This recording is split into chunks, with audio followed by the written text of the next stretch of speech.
come in, sit like this. And we're giving ourselves a place to be with symmetry, with grounding. One leg is going to stay, the other leg turns out. That back leg that turns out, we want to pull it in more to a hero leg. And we're going to use the ball to, again, fold and twist. So I'm moving away from my feet. If you turn to the right, put your right hand down and vice versa, and then come and go, reach, bear down. And with each pass, the idea is to roll the ball a little bit further. I'm going to encourage that if you want a little bit more, that you keep walking yourself a little further around so that you change the angle of the rotation. We did this in our warm-up when we were tipping forward. The idea was a little bit of a push-up position with the ball underneath one hand. Connecting the dots. All right, we know where we're going now. Come to center. Park your ball between your feet. Hold on. Sit tall. And this does help.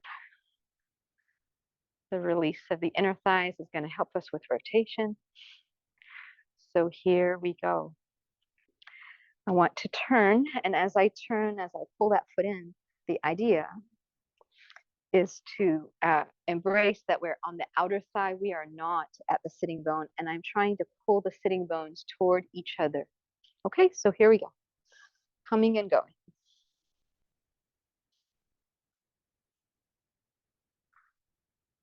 You could keep this. You could add more rotation.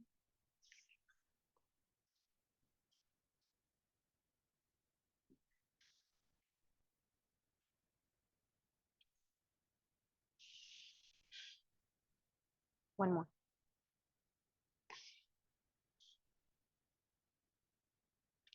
Beautiful. So as we come out of the twist, we want to maintain some length in the torso. We're going to put the ball behind us and rest our shoulder blades on.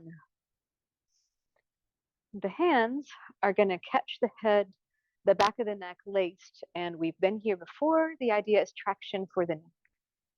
With each pass that you drop back, we have a supported rib cage, and we're just focused on the mobility that we're inviting. Exhale and curl up. To keep adding variety, consider bringing your elbows toward each other, parallel to each other, and use the forearms, not just the hands, to traction the neck, drop back.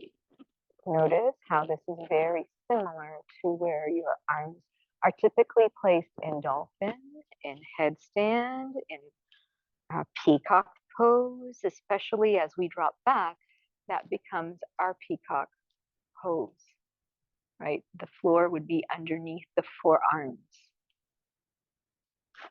We'll try that one more time.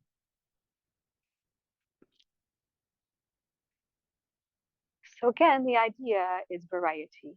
I'm going to plant my feet and take the elbows wide.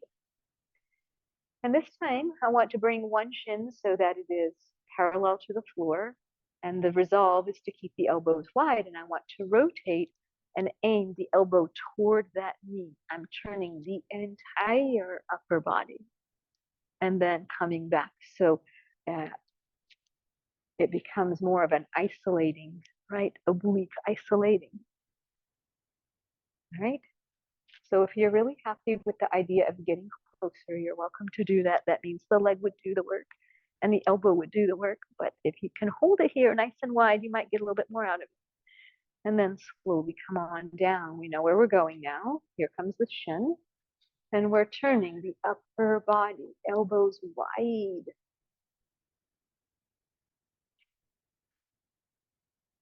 Nice to have the support.